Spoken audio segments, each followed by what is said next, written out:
Man, I love that intro. Welcome back to Feel Good Wednesday. Feel Good Wednesday. Winning together. Get over here where you're supposed to You're be. over there. Okay. Hey, I love that intro. Did you hear that romantic music Smith has for us? Not on accident. Not on accident. He needs to throw some rock and roll in there to Yeah, sure. We can make it happen. jazz it up a little bit. A little personalized song created by Smith himself, the artist. We get it done. All right, let's do it. We got the one so far, but we do need all five. So after a 2-week or 3-week hiatus, I have my partner back with me. What 2 weeks. What you been doing over there in April land? Are we supposed to say? No, I don't care. Whatever's up to you. Had to be gone because I had COVID. Had the COVID. So let me tell you something weird about this virus. First of all, it's a very real virus that is spreading like crazy. You know, way back when we had the shutdown in was it March or April? March. They shut down so many things, and there was only about 20 to maybe 40,000 people per day testing positive, and now every single day it's like 150 to 200,000 people testing positive every day. Every day? Every single day. Have you seen that, Smith? I have not. I've been paying no attention. Yeah, well, that's probably a good thing. Well, I shouldn't say it's not a good thing because you need to know. You definitely need to know that with 200,000 people per day testing positive and the law of exponential growth, if people don't quarantine like you did, then it could be tough. And by the way, I did. You did 14 days. Yep, 14 days. And by the way, the CDC and maybe even the WHO, I'm not sure, but I don't watch much news, but I do research how many cases are being, reported every day. And they said that the new guidelines, and this is straight from the top, is to quarantine for 10 days. Yeah. So that the first 7 days after infection is when you're most likely to spread it. Yeah.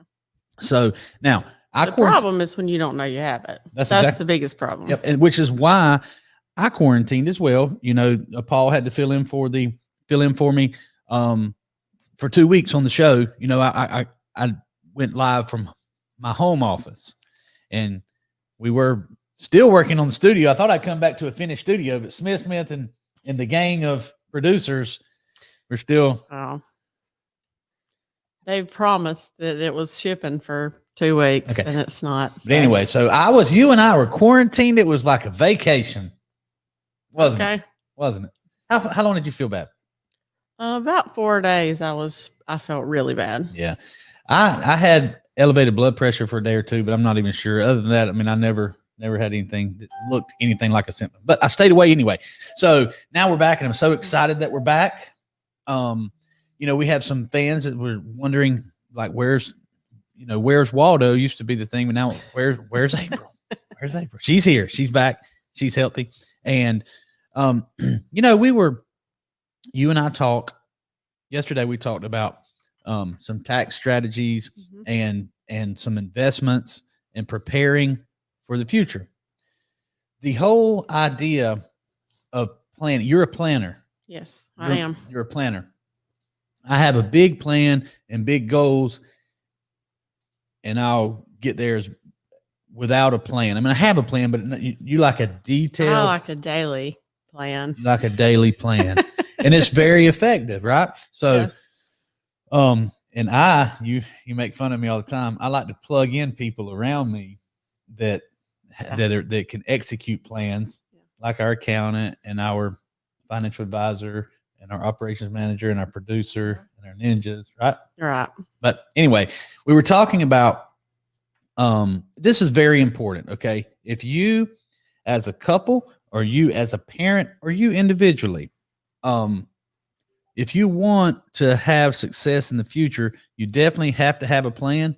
You have to know where you're at. You have to learn some things about investments and then hopefully tax strategy, because tax strategy is most important once you start really having some success. Right.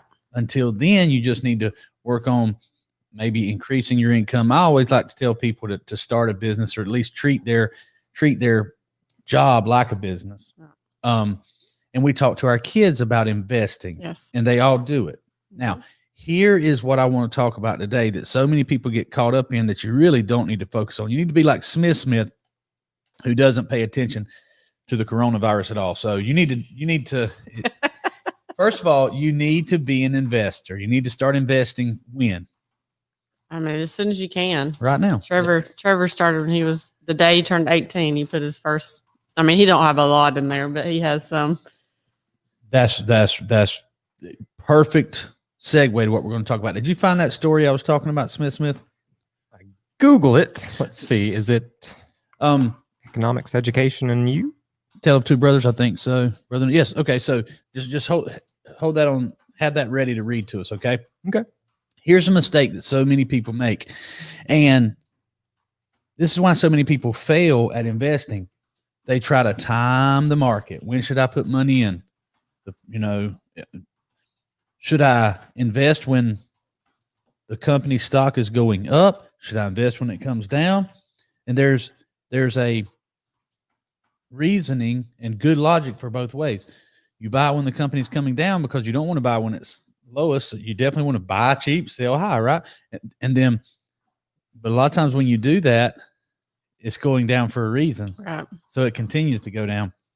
And a lot of times when it's on the way up, and especially like right now, the Dow Jones, even though Smith doesn't pay attention to it or COVID, on the way up, it's right around 30,000. I haven't looked at it today either, but it's right around 30,000. Now, if it's going up from 30,000, it's in brand new uncharted territory. So that's dangerous too. Is it going to 40,000? Who knows? So the point is, don't try to time the market. Just invest regularly.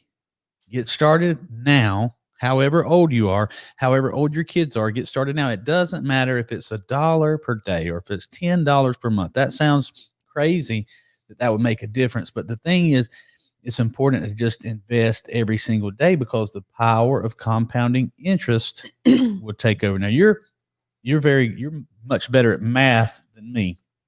So you understand how compounding interest works better than me, probably. You think? I don't know. So the idea of compounding interest is we put $1 in today. That dollar makes 10%. Now we have $1.10. Now we're earning money on $1.10, not just the $1. So our earnings go up every single day. And then if we continue to put a small drip in there, you want to put a big drip in eventually, but a small drip is important because time is on your side. The younger you, this is a young man's game. Especially when you're 18. Mm-hmm. So Smith, will you pull up the Tale of Two Brothers? Because you said that Trevor started investing the day he turned 18. Yes. And it's not very much. I don't care that it's not very much. I just want him to keep doing it because it's amazing how this works. Does it have the complete story on there? I don't think this is the complete one. Okay, that's fine. So maybe search this. Search Tony Robbins. Winning in the Money Game. Story of Two Brothers.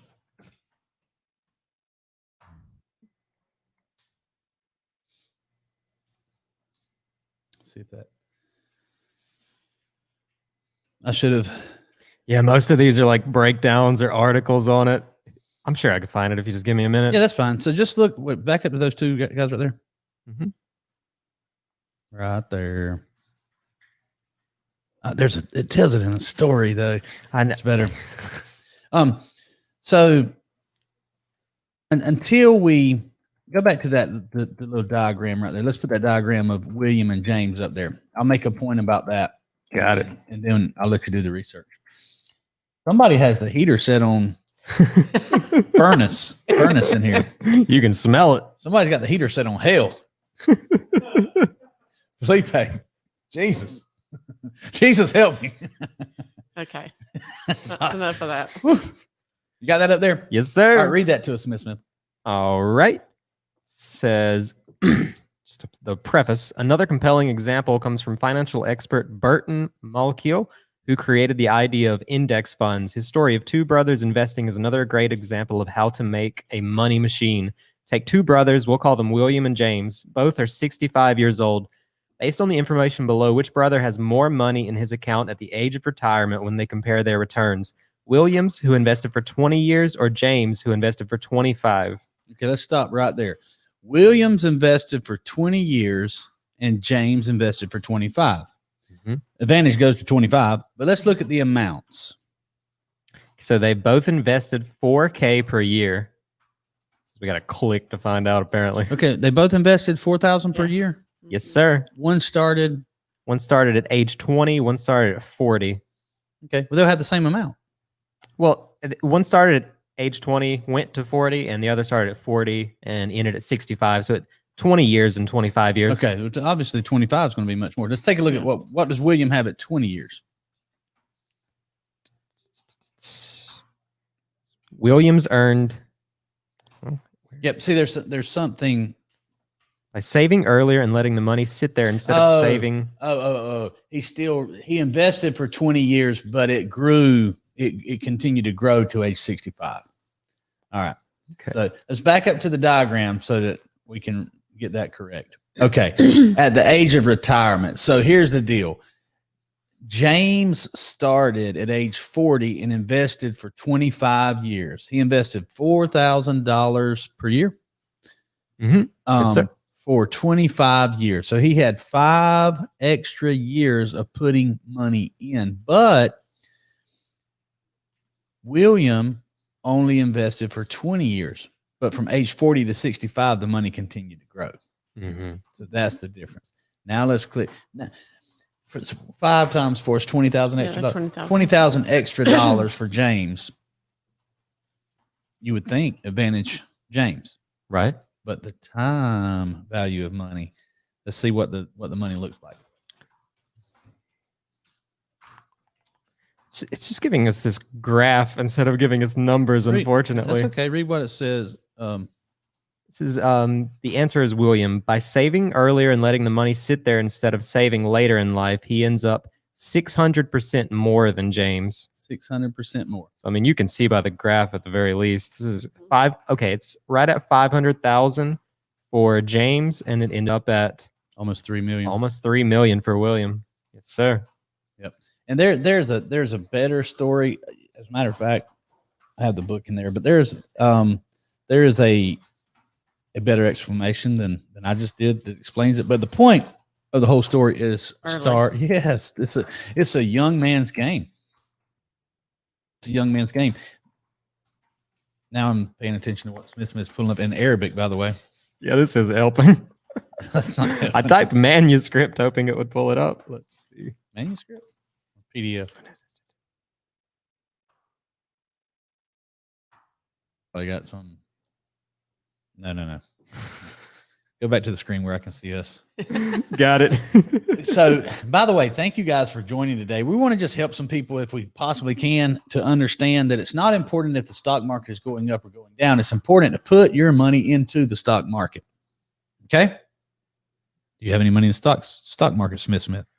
Not currently. Okay. I've been trying to get to a certain threshold before I start investing again. You don't have to. Do you have? He's about to get on to yes. I know. I knew it. Can't lie though. Do you exactly? Do you have Cash App? I do. Put yes. $5 a week in. You know that's where I have mine. I mean, besides we have a retirement account that Russ does that I have nothing to do with, but that's where I put my savings account was Cash App, and it grew pretty fast. Okay. Now, it can also go down pretty fast, which I suspect is about to happen. Maybe I'm wrong. I don't care. Either way, it doesn't matter because we're gonna average out the cost of what we buy, and whatever's in there is going to grow at whatever rate it grows at. But so he tells me to leave mine alone, and sometimes he don't. I just sold all mine. See, you say don't touch it. Did you lose or win on it? No, I won. I mean, okay. So the reason But see, when I'm winning and I want to sell it, he says don't. Well, because you have discipline and a plan, and the plan is better than what I'm doing. Okay, the plan of just investing for the long haul. You cannot argue. If I tell you that Warren Buffett says buy to own, do not buy to sell, then who am I to say, oh no, I think I'll sell mine and make a profit, right? I'll do it because I'm willing to take a chance. Did you see the thing that Robbie Jones posted about him and Coke?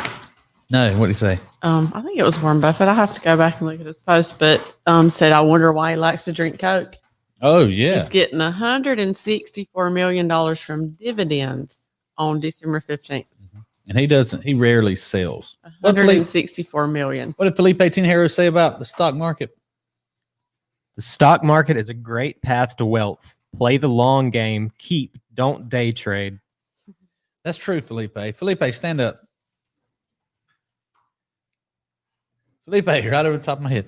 Do you have some money in the stock market? Hey, why in the heck are you dressed like an Eskimo? Not in here, it's not. Dude, it is not cold. Somebody check that kid for COVID if he's cold. He's already had it. He's good. He's already had He's it. part of the COVID crew. We're all good. Thumbs up if you got money in the stock market. You put it in regularly? Every Friday. Good Awesome. job. Can you talk to Smith about doing that? He has actually been pushing me on it occasionally. Good return on that, 1%, but it's a very good return. That's good. And the thing is, don't worry about it when it starts coming down. When it starts coming down, just buy more. Yeah, that's right. Just buy more. And the original COVID hit. Yeah, I did you? started buying a little right there. Boy, you nailed That it. was good. Yeah. That's why I haven't had a losing month yet. So I'm happy about that. Yeah. Just keep investing though. What JoJo say? Jojo, you have to have long money in the stock market if you're going to invest like Buffett. The fees kill you to day trade. What sort of percentage you lose out? Of course, if you pull out early, correct? On some percentage of what you actually invested and grew. Am I wrong in that? I think what you might be thinking of is like your retirement. Your retirement Like, accounts okay. and stuff. You can't take So, that out. so for instance, we have an SCP, which is a self-employed plan. We can do that for another year, I think. We've got 2 years in, and then we have to switch plans because it doesn't work for everybody now that we have W-2 employees. But regardless, that's a retirement plan. Your basic IRA or a Roth IRA or traditional, you can't take that money out until you're 59 and a half. I don't know why I'm 59 and a half. But if you take it out before it's 59 and a half, you're penalized 10%, I think it is. Okay. I think it is. So, but you don't want to take it out. You don't ever want to sell That's to stuff. pretend it's not there. No, you don't. Well, I mean, okay, not pretend it's not there, but you don't touch it. Yeah, We're not gonna take the money out. Nope. Eventually, we might take the dividends out, but probably the long goal is to just keep it growing. Warren Buffett never wants to sell it. He just continues to grow. It's building net worth. It's building wealth, and wealth is wealth. Now, this is hard to. We talked about this yesterday. Wealth is hard to understand if it's not liquid. You know what liquid is, Smith? I do not. Okay. Liquid means you can spend it right now. Oh, okay. Okay.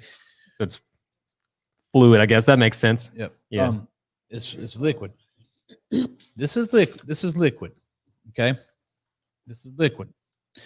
Stocks are paper also, but they're not liquid. Now we'll get Russ Story on here to tell me if I'm wrong, but I feel like I've read it. I've studied this enough to accurately say stocks are not liquid. We can't spend them. I mean, you can't take it and you buy something with it. You have to sell it to get liquid. Okay. Now liquid can be digital currency. Liquid can be cash. That's still cash. It's still liquid, backed by dollars. Bitcoin is liquid because you can pay for some things with Bitcoin. Mm-hmm. Okay. Gold, even though it's real money, and silver, which is real money, it's not very liquid because you can't take a $2,000, I think it's down to $1,600, a $1,600 gold coin, a 1 ounce coin, and go buy anything with it. You can in some places, I'm sure, but you definitely don't want to spend it for the value of $1 because it's worth 1,600 of them, and not many places are going to convert that for you. But so liquid is cash or cash in the bank that you can write a check and use that. Okay. So what is it? Nothing. Come on, tell me what you're lying about. That's what I prefer. She prefers liquid because it's the easiest to understand, right? Is that right? It's the easiest. Yes. It's the easiest to understand because, and it is very tricky. What good is 100 ounces of gold that you can't spend? Right. I just feel more secure with the money, which he says is the wrong way to feel. I just feel like knowing that I have it because I haven't had it before. So Yeah. So, right. So because you haven't had it, there's a fear that you're going to lose it. right. Okay. But here's the sad truth. If you have this, if you have paper money, there's nothing wrong with cash money now. Okay. One of my mentors calls cash trash. I don't consider this trash because I've been without it before too. And it's very important to get some of it. So it's not trash. I respect it. But I know that this $20 is going to have the buying power, if we're lucky, of about $10 in 10 years. Well, and I mean, I understand that in your pocket, it's worth only that. You know, I mean, No, we're not building anything with it. We're not using it to make more money. If it's in your pocket, it is just that amount. it's that amount, Today. but it has less buying power tomorrow. It's not growing, and even if it stays, even if we keep $20 tomorrow, it's worth less. And 10 years from now, it's worth about 50 cents on the dollar. So if we hold on to this, we're gonna turn 20 into 10, and you want to turn 20 into 40. So you turn 20 into 40 in trading paper. You can trade it for other paper. I like trading it for paper. Again, one of my mentors says never trade paper for paper. I like paper. I agree with Felipe that the stock market has made many, many, many millionaires. Another one of my mentors says you're not going to get a better return than you are in the stock market. You know who I'm talking about. Mm-hmm. And I listen to him. So if I trade this paper for the paper, but that paper represents something more than just the dollars it takes to buy it. You're buying that company. You're buying. So do you think that Apple will be more valuable 10 years from now than they are today? I would assume so. I mean, most people would. So, so this $20, there's risk in everything, but this $20 buying a portion of Apple is going to be worth more than $20 in 10 years. Whereas if we put this in the bank and leave it there, it's going to be worth $10. So that's why it's important to build wealth and not just to try to stash cash.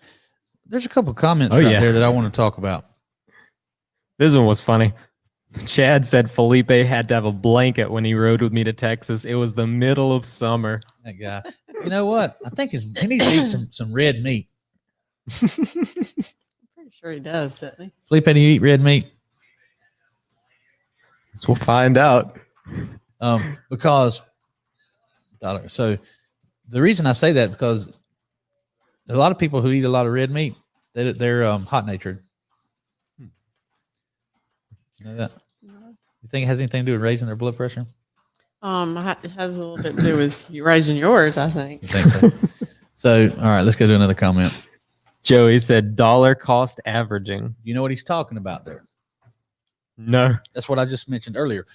When you buy at 30,000, if you're buying the indexes and you're buying at 30,000 and it goes to 28,000, you buy at 28,000, and then it goes to 27,000, you buy at 27,000, it goes back up to 30,000, you buy at 30,000. You've averaged your cost. You're not timing the market, you're averaging your cost.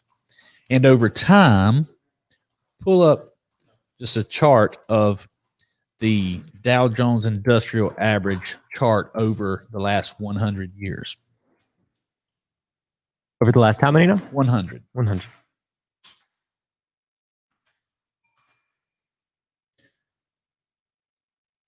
Add another zero.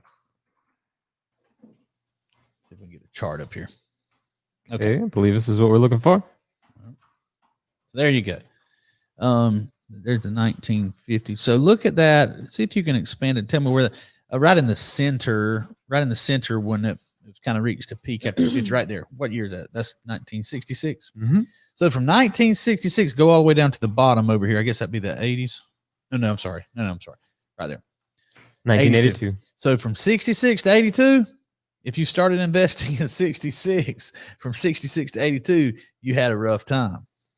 Definitely. Okay. Yeah. But if you stayed in, if you hung in there and you kept buying, now some people might have started investing at 66 and died before 1982. They didn't have the best of the luck. But over time,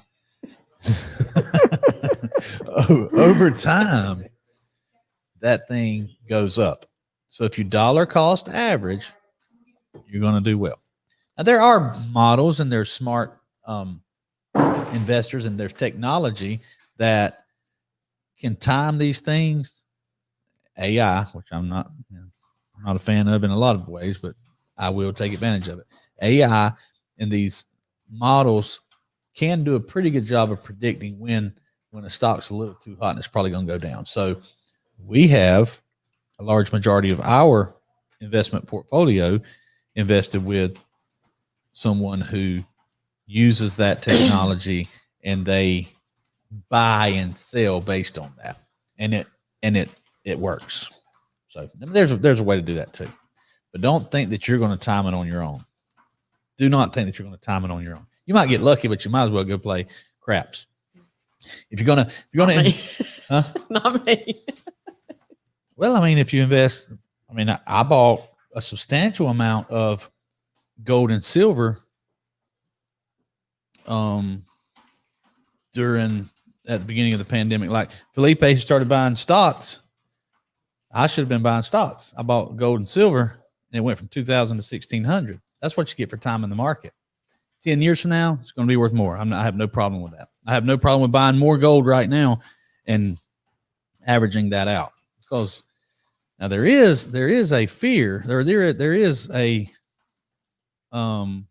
segment of investors, a segment of economists out there that say this whole thing is a bubble. 30,000 is going to turn into 15,000. Everybody who's in the stock market is going to get crushed.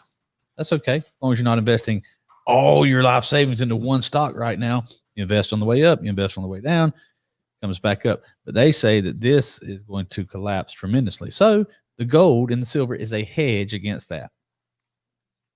I'm curious, do you have any experience or any opinions on some of these like gold and silver based bank accounts? I know I've looked into Shift Gold a bit. I know you've listened to him some, but that they'll give you, a credit card that you can actually spend based on the gold value you've invested. Yeah. My opinion is, it is a genius idea. And if Schiff is right, you're talking about Peter Schiff. Yes, sir. If Schiff is right, then you're going to look like a genius. So here's how that works. You trade this for Schiff gold. They value that at, like right now, $1,600, $1,700 per ounce of one gold. As that value of that gold goes up, your buying power goes up. All right. So you can pay for it with that credit card, which is backed by gold, but dollars are. Can I have one of those? Then if the value of the dollar crashes, your buying power in that gold account is going to skyrocket, and you're going to be looking like a king during the next recession, or even worse, depression. Or even if it doesn't get that bad, as the value of the dollar keeps going down, which it does. That's why there's such a thing as inflation. Then you're going to look like a genius, and you're going to have way more buying power if you do that. Now, here's the other side of that coin. Peter Schiff has been calling for the collapse of the dollar for a long, long time. Yes. And the collapse of the stock market for a long, long time. And he was giddy when it went from 29,000 to 16,000 in March or April, when the COVID started. He was giddy, and Bitcoin fell back below 10,000, he called for the collapse of Bitcoin. He called for the collapse of the dollar. He called for the collapse of the economy. He called for the collapse of the stock market, and that gold was the only answer. However, Bitcoin just reached a new high yesterday at around 17,000. Oh, wow. Look up Bitcoin. Got it. So He may be right one day. well, It here's hasn't been yet. oh Yes, sir. 18,989.3 All right, and USD. just look back 6 months ago. See if you can turn that into a 6 month chart or something like that. You can probably, no, you can probably just click on that right there. Okay. Yeah, almost 19,000. We can go to 1 year. Yep. So, Okay, so go down to the lowest point of that. What was March? March 2020. Peter Schiff was giddy. Right. And now it's at about almost 4 times the value. In 1 year. Yeah. Now, I agree with him that it doesn't make sense. I agree with him that I don't think it can sustain him. But whoever disagreed with him looks like a genius. Yeah. And he's still telling us why it's going to collapse. Meanwhile, you for extra money had you put it in there. I don't know. He might be the guy saying the internet will never make it. He's a smart guy. He's an economist, and I do listen to him because I want to know what's possible. And he ain't got it right lately. He's always trying to be so far ahead of the curve, I guess. I guess, but he's missed it. He's definitely missed it. Yeah. He's definitely missed it. His son was on Twitter saying that he would invest in. Would you rather? And this was just like 6 months ago or less. He said, "Would you rather invest in Bitcoin or gold?" And Peter and I invested in gold, and we're, got our tails whipped. But his son invested in Bitcoin and 4x their money. Meanwhile, I've lost about 20%. Not worried about it. I'll buy more right now because gold's not going anywhere. Gold's not going to 1,000. Gold will not fall from 1,800 to 900. That ain't happening. Okay, so it's safe. Normally, I like risky things, so I have Tesla also, but Bitcoin could go from 18,000 to 10,000 again. Bitcoin really could. It's volatile, as they say. Of course, and there are a million different versions of it. Yeah, they're different, not Bitcoin, but digital currency. Yes, sir. Mm-hmm. There's a new one out there. I guess It starts with an E, and I can't remember exactly. I have Ethereum. Yes, I have That's a it. few friends that are invested in that and trying to get everybody invested in it and saying how much money they're making and all that. So They are. I'm not saying they're not, or No, they are, absolutely. and no opinion about it. That's where I saw it. Now, so let's don't lose track of what we're saying right here. If you're young, start investing right now, regardless of your age. If you're young, you can get it wrong and still get it right. As the older we get, we can't afford to get it wrong anymore. And like Smith's worried about getting to a certain point. You're not ever, that's like saying I'm not gonna have kids, so I have this amount of money, or I'm not gonna have this. You figure it out. And even if you put $5 in there, just don't go to McDonald's. I mean, really. You can put $5 in there. I mean, it's just you're not gonna miss it if you like Felipe does it every Friday or whatever, just in your head, that's what I'm doing every Friday. And it doesn't matter what the circumstances around are, just do it. Just do it. Man, that's a good slogan. We have some comment. It really is. Yes. Felipe says, not really. I day traded a few stocks like the cruise lines when COVID hit and sold when they spiked and made a great return on those. But I have 8 stocks that I invest in to own. Okay, don't listen to Felipe. Do not listen to Felipe. Do not try to time the market. Do not try to bet on the corner. You got lucky, Felipe. He rolled a 6. He needed a 6 and he rolled a 6. All he was doing was gambling, and that's okay. Gambling, I love gambling too. We're not talking about gambling. We're not talking about he does. Yeah, we're not talking about timing the market. We're not talking about day trading. So go to another comment. Do what Felipe said the first time, which was When we go to Vegas, invest I go for to sleep. Yeah. That's good. He was also asking what your thoughts on Bitcoin were. Felipe or Joy? Felipe. He probably just heard what we said. It's, Probably. it's risky. I think it'll still be around 10 years from now, and I think it'll be more valuable than 19,000. Right? This is my opinion. Don't invest. Don't listen to us. Don't invest. Don't invest based on. Here's the thing: before you start investing in big, not that it's okay to have some. You can put. I would say now this is advice that I say is worth listening to. Put you 20% of your portfolio in Bitcoin. Just remember, it could go from 19,000 to 8,000. You're going to lose half. You have a risk. You could lose half of what it is right now. You could. It could also double again. Could it 10x? I don't know, but it's worth. You're not going to hurt yourself if you have 10 to 20% in digital currency. Then have 80% in some good stocks. He said 8 companies. That's great. Pick you 8 companies that you feel like are going to be here 10 years from now and be worth more 10 years from now. For instance, DigiNinja. Do you think it'll be worth more or less than it is right now 10 years from now? I hope more. I do too. So I invest almost all of my money in DigiNinja. Now, it's not publicly traded. You can't buy DigiNinja, but I'm just saying, I had a conversation with my accountant yesterday.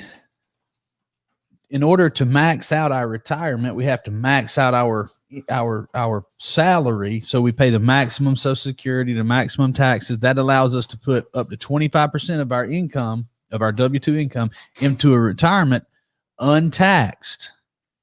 Okay, tax deferred, I should say. It grows tax deferred, which is great. And then when you take it out later, you pay your taxes on it. I don't want to ever take it out, but I just don't like the idea of having to pay more taxes just to get a tax deferment. So what I'd rather do and what I try to do is invest in this studio, invest in this building behind us, invest in, our recording studio that we're going to have in there, invest in all these computers, because that's a 100% expense, tax deductible expense. And I know that I don't know anything, but I'm confident that we're going to keep on growing. So that's the best place that I put 90% of my money back into the business. So, to answer your question, or to comment on, you say you hope it's going to be worth more. I'm betting the house on it. Not literally, but you know what I'm saying. Yeah. No. I'm betting I'm betting Not literally. I'm betting 99% of all my income on it. All of my income. 99%.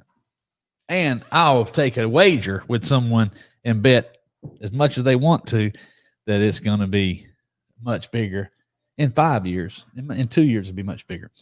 So if you have a business, it's the best thing you could do is invest in your business first. Invest in something that's going to increase your cash flow, and then that'll make it even less important if your stock market investments go up or down. Because as your cash flow increases, again, this is important. So if you can invest in something that's going to increase your cash flow, you're better off. Another comment. Joey Arvidsson says, letting your money stay in the market keeps you in the right square of the window that Billy speaks of often. Start to get out of the employee window and into the investor window. You know what window he's talking about? The EBSI, the cash flow quadrant. That is correct. Look at him. He's been, see, good job, Smith. He's paying attention. He just complimented you, Smith. Well, when he Instead does, of giving you trouble. right? Because I care about him. I want him to get the good information, and when he understands what the cash flow quadrant is and how to move from one to the other, then he's got the good information. And that's what we want everybody to understand. What is the cash flow quadrant? Pull it up, and I'm going to tell you something, Smith. I'm going to use you as an example. You got half the story right already. You got half of the information. Any one of them will work. All right. First one. That's fine. Okay, so this is what Joey was talking about, and this is what Smith so eloquently called the EBSI cash flow quadrant. He said it with enthusiasm. Is it on the screen? Yes, sir. Okay, Got it so right here. all right, that is the E stands for employee, S stands for self-employed, B The B, actually, they said business owner on there. Really, it's the big business owner. All right. And the I is the investor. Well, Smith, you know what the cash flow quadrant is, and you know that it's important to get from the E to the I. You don't have to go to the S. You don't have to go to the B, but you want to go from the E to the I, because the difference between the E and the I is the E works for his money and the I's money works for him. That's concise. That's good. Okay. So how do you get your money? I'll slow down and say it again. The employee works for her money. The employee works for his money. The investor's money works for the investor.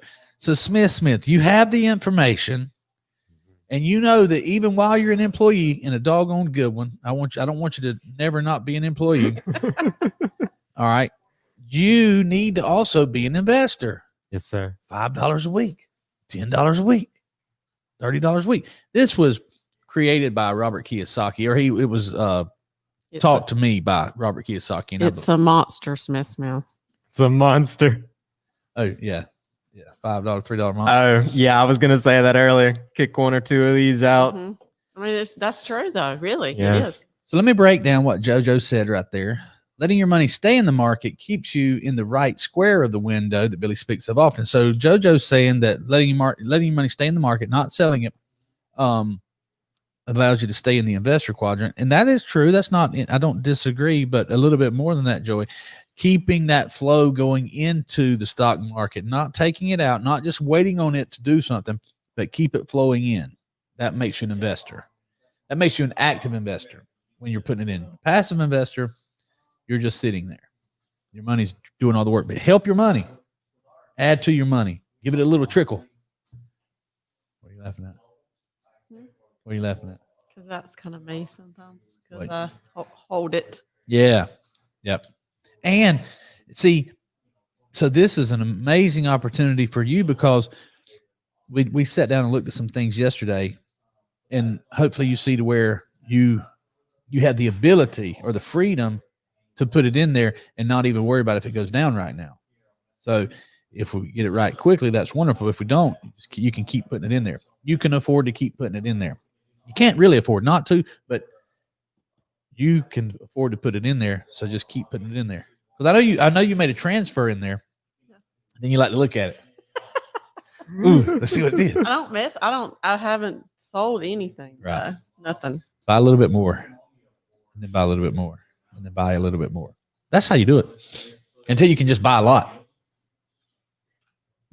No, I'm just curious. Once you've got, your quote unquote passive flow in Cash App, say, do you ever go in, look at specific stocks, try to evaluate the value versus the current, and actually buy specific stocks? Absolutely. That's all I buy is specific stocks, other than what we have with our wealth advisor. And I strongly recommend having a wealth advisor, because they do this all the time. We talk about it.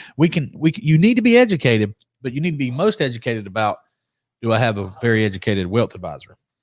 You know what I'm saying? Yes, sir. Like if somebody wants to run a Facebook event, there's not a better person on the planet to talk to than me.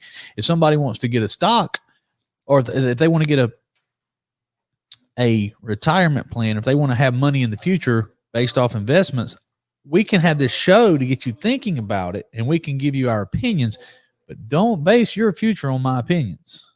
So it's very important to get the help of someone who does this full time, and that's their only job, and that has a track record of success. But to answer your question, yes, I felt like Boeing was going to make a big bounce back from the debacle of the Boeing. Was it the Airbus that crashed? Boeing, wonderful company. Stock price went down. I said, this is a great company with great fundamentals, great leadership, great management. I'm going to buy the stock. Did the same thing with ExxonMobil. They've been a dog for over a year. But I also have been preaching the Facebook company since the stock was $24. And I bought Facebook stock when it was $24. Didn't buy enough and didn't keep buying it. So I didn't get the full benefit of it. But I've been evaluating that. forever. And I got that one right. I don't evaluate these, startups other Yeah. than mine. Cutting edge stuff. Yeah. I mean, you get, they're riskier. You could lose your money there faster. Right. In my opinion. Do we have another comment? Michael Warden says, I'm 39, living in Oklahoma, got 3 young kids, and my house lacks 10 years to pay it off. Just wondering if 120K is a good start in my 401k, or do I need to be way higher? I can live off 50K after retirement, I think. Okay. So thank you. I hope he's still watching. I know he commented a few minutes ago. That's a wonderful question, Michael. First of all, thank you for watching. Appreciate your comment. You're 39, so you're young. You got 3 kids. You know, you need to, that's Need a expensive. lot of money. Yeah, we understand that. You almost have your house paid off, man. That's wonderful. We're blessed to have a house that's paid off as well. Is 120,000 a good start in your 401k? Absolutely. Absolutely. It's better than Most. 99% of people who start with. So that's a wonderful start. If there's any way you can keep just adding to it, then please, please do that. At 39, the faster you can get it in there, the better. And I would recommend, this is opinion based on some research and some advice of smarter people than me. I wouldn't rush to pay that house off. I would rush to max out that 401k. I would, if I had $1,000 and I could pay the minimum house payment, I would pay the minimum house payment and stuff that 401k and feed it just as fast as I can. At 39, man, just keep feeding it. If you can live up. Okay. Now here's some advice though. He's probably paying a very small amount in interest. Yep. And it's tax on that house, and the interest is tax deductible. Should be based on, I thought about that. It is for us and for most people. It should be tax deductible. Check with your tax advisor. If it's tax deductible, just don't worry about paying the house off early. Now he said, I can live off 50,000 after retirement. I would say if you think that's the case, then you need to figure out So then you need 100. Yes, exactly. Count on needing $100,000 after you retire, because as much as I like it, and I do not consider it trash, I consider cash very important, but the value of it, the buying power of it's going down every single day. So when you retire, you're a very young person. By the time you retire, 25 years. Yeah, 50,000 ain't gonna buy what it does today. So figure out a way to get that income more. So just keep pumping the money into your 401k. But Now, if he continues to put it in his 401k like he has done so far, he won't be worried about how much he's living off of when he's 65. I totally agree. Keep putting it in there. That's amazing. And we have a friend that has done. He's about the same age as Michael, that has just been a disciplined machine from an early age. Because I've been talking about this since I was in my early 20s. I had the information, I just didn't use it. But it's a cool story. I was able to tell one of my young friends about the power of investing early and often, that's how rich people get rich, by investing into the stock market and in real estate, of course. But so he got started, and this young man he's coming up on $1 million. It's just amazing. So anyway, do we have any more comments? Yes. Ty was responding to Felipe on the Bitcoin question. It's speculative and is worthless. It doesn't produce any assets. Spoken like a true, what's his name that we just talked about? Schiff. A true Peter Schiff fan. disciple. That's a good one. Hey, Ty, I don't disagree with you, man. And I know Ty's always watching them. He's always posting in the groups about stock values versus where it's at right now. Yeah. It's speculative and it's worthless. It doesn't produce any assets. The same could be said for, well, it's not quite speculative. It is speculative. I bought gold at 1900, speculating that it was going to go on up, because it doesn't produce any assets either. It just sits there. Ty. So we have to be self-aware that our ideas may not work out quite as well. So I'm still betting on gold though. Let's go. What's next? Joey Arvinson says inflation hurts your buying power daily. Perfect. Thank you, Joey. Don't hold on to this. Hey, I tell you a great story or something that was very it's pretty cool to hear this coming from Case, our son, our middle son. He's invested in the stock market. Now, they're very happy to let us pay for their expenses.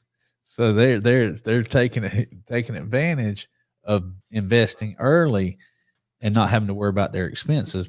He said, I'm taking your advice. I keep going broke buying assets. So he's pumping all his money into the stock market, which is cool.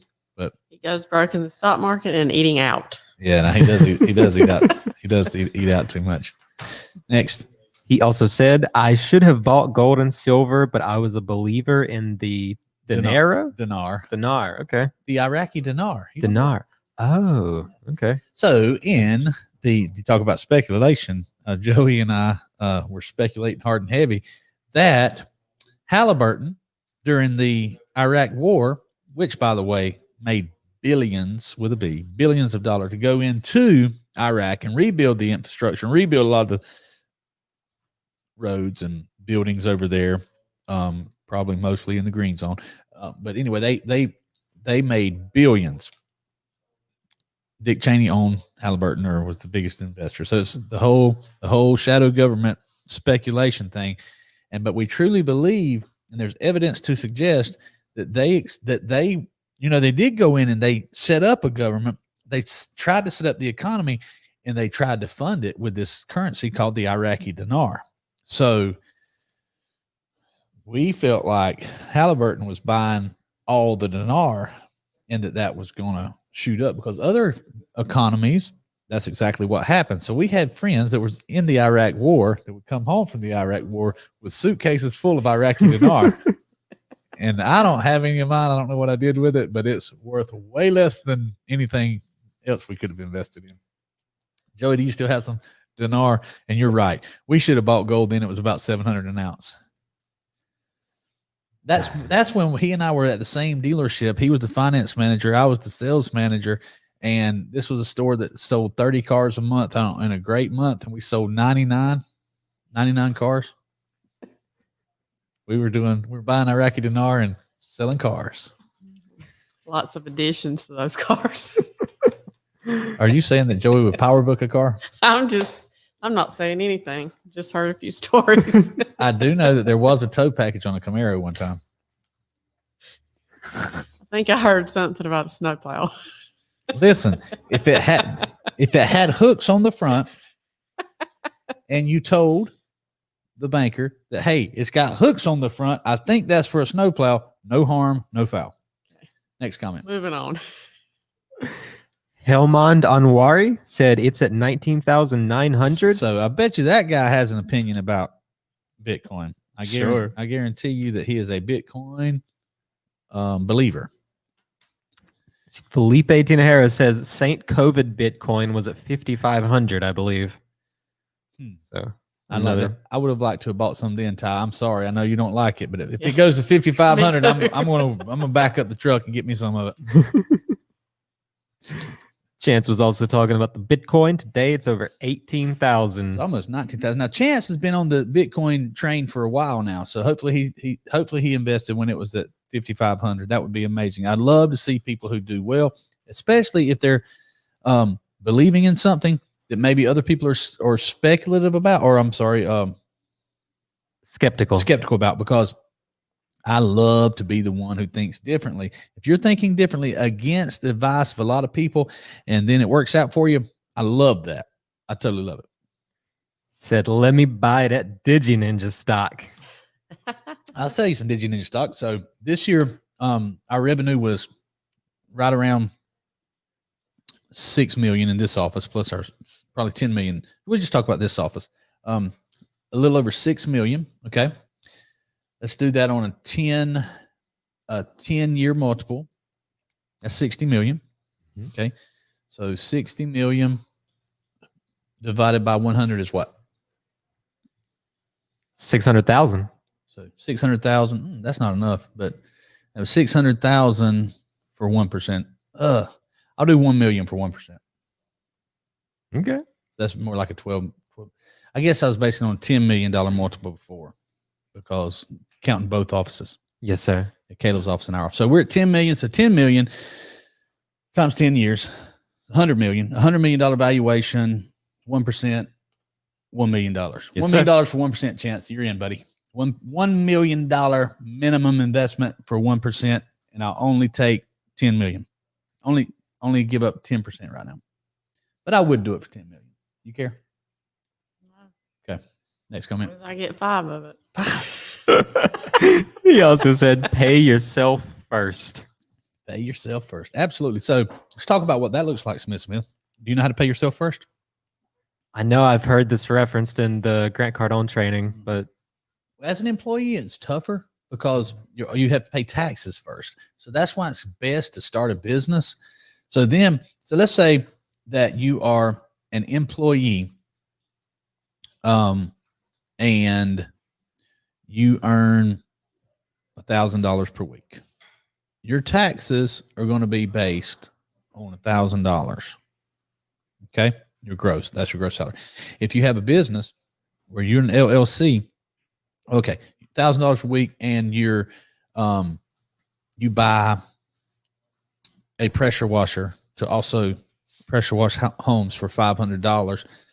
You're buying that with after-tax money.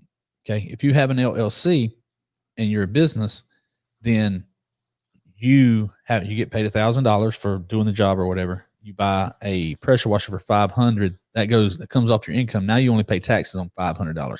So you're investing in yourself. You're paying yourself first. makes sense. Yep. And the last one so far, Felipe said, couple snowplows sold there with Joey in finance. No harm, no foul. As long as you told the bank, it's got the hooks on the front. It's got the hooks. You guys always have the craziest dealer stories. I think Caleb's got the most. It seems like every week he's got a new one. Caleb has some good ones. We've But- been together 11 years almost, and I still hear new ones that shock me. Well, the funniest, Caleb has some that you can tell. Like Joey and I have some that can't really be put out there. This is borderline, but I can tell it because of how it ended. Okay. We used to advertise bad credit, no problem. Bad credit is not a problem. If your credit's so ugly, your mama won't loan you any money. We will. Okay. So we had that. We got a lot of response. We got a lot of characters that came in on those ads. And Joey was in the finance office signing this deal up, and he would always come to me if there was an issue. He said, Billy, what should we do here? And he came out of the finance office. I said, what's the problem, George? You get them approved? He said, yeah, I got them approved. I said, good. Well, let's roll. Let's sign them up. He said, I'm not sure she understands what I'm saying.